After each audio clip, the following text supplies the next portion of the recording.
Evangelio de nuestro Señor Jesucristo, según San Juan. Jesús dijo a sus discípulos: El que recibe mis mandamientos y los cumple, ese es el que me ama, y el que me ama será amado por mi Padre, y yo lo amaré y me manifestaré a él. Judas, no el Iscariote, le dijo: Señor, ¿por qué te vas a manifestar a nosotros y no al mundo? Jesús le respondió: El que me ama será fiel a mi palabra, y mi Padre lo amará. Iremos a él y habitaremos en él. El que no me ama no es fiel a mis palabras. La palabra que ustedes oyeron no es mía, sino del Padre que me envió.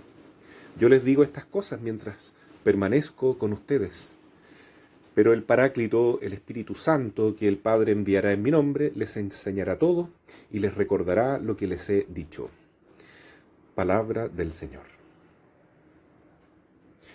Estamos celebrando hoy día la fiesta de Santa Catalina de Siena, una gran mujer de la Iglesia, doctora del siglo XIV después de Cristo, que siguiendo el ideal de Santo Domingo de Guzmán, se consagró como terciaria, es decir, como una laica consagrada, y entregó toda su vida al servicio del Señor, quien le pidió que influyera en la Iglesia y en la sociedad de la época. Es impresionante la cantidad de cartas que ella dirigía a los reyes, emperadores de la época, y especialmente al Santo Padre, el Papa, por todos los problemas que estaban viviendo en una época de crisis, de turbulencia, de cambio de etapas. Estaba terminando la Edad Media, había grandes dificultades. El Papa a veces no estaba ni siquiera viviendo en Roma, y esta santa, que era tan mística, tan entregada a Dios, tan contemplativa, tuvo que volverse hacia el mundo, pero no para mundanizarse, sino para convertirse en sal y levadura, en luz del mundo. Y eso es lo que pasa cuando una persona está llena de Dios. Esa bondad no se la puede guardar para sí misma, tiene que compartirla. Es el mandato de Jesús. Vayan por todo el mundo y evangelicen, pero nadie puede entregar lo que no tiene. Por eso la palabra de Dios hoy día es clarísima. Hay que seguir un itinerario. No existen las fórmulas mágicas en el cristianismo, no existe una receta que uno pueda seguir y encontrar la solución de todos los problemas. Eso se parece más a la nueva era o al espíritu esotérico. Lo que Jesús nos propone es un camino. Y yo soy el camino, la verdad y la vida. Un camino de conversión, un camino de arrepentimiento, un camino de trabajo, un camino estrecho, difícil, que lamentablemente pocos siguen porque es empinado y pocos entran por él. Sin embargo, es un camino abierto para todos. Es un camino que Jesús logró ofrecernos con sudor y lágrimas desde la cruz. Y en este camino, lo más importante es recibir sus mandamientos, recibir sus palabras. El que guarda mi palabra, entonces mi Padre lo amará, iremos a él y habitaremos en él. La inhabitación de la Santísima Trinidad, que es la vida de santidad propiamente tal, no puede darse si primero no se guarda la palabra, si primero no se reciben los mandamientos, no se obedece la voluntad de Cristo, luchando arduamente contra el pecado. Y no solamente contra el pecado mortal, sino también contra el pecado venial y las afecciones desordenadas. Porque sólo así, después de una larga vida de purgación, de espíritu de sacrificio, de enmienda, de conversión profunda, de dejar todos los vicios, se puede ir logrando ese regalo, que es nada de mérito nuestro, es simplemente un don que viene de lo alto, puesto que es fruto del amor del Padre Dios y de la decisión de la Santísima Trinidad de venir a habitar al alma de la persona que tanto se ha esforzado en obedecer y guardar la palabra de Cristo.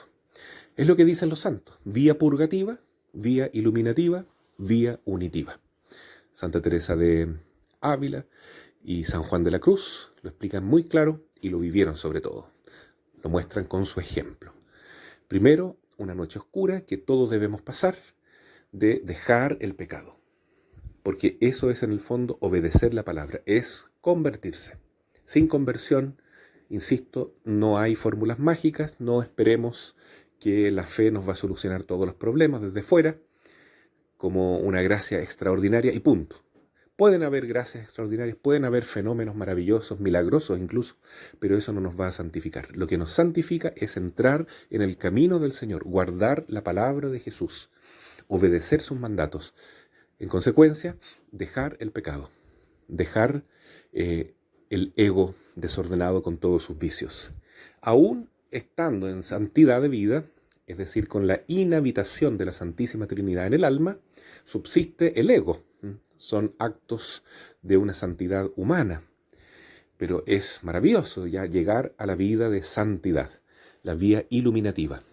Sin embargo, nos dicen los santos místicos españoles que no solamente Dios nos quiere iluminar y quiere habitar en nosotros, sino que quiere unirse con nosotros, que seamos uno con Él, que haya una especie de fusión de nuestra voluntad con la voluntad de Dios.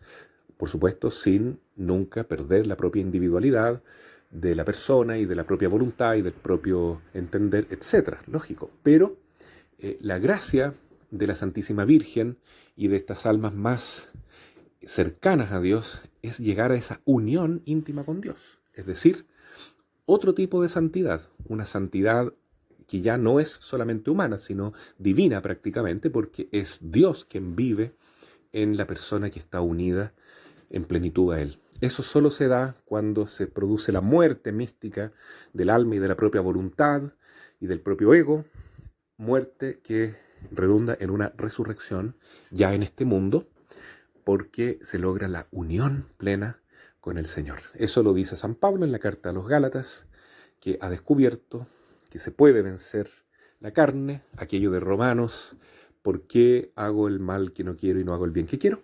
Lo puede vencer, pero llegando a la cruz.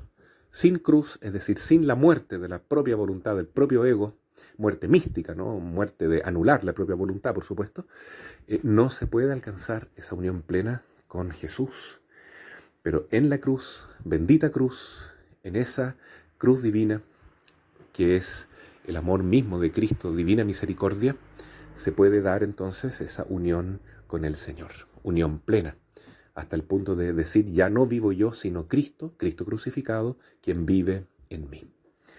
Entonces tenemos que empezar por guardar la palabra del Señor, tratar de obedecerlo, tratar de amarlo, y esa palabra, que es Jesús mismo, ¿no es cierto? La palabra de Dios, cuando decimos, es la Biblia, pero en la Biblia está contenida esa sabiduría eterna que es la segunda persona de la Santísima Trinidad.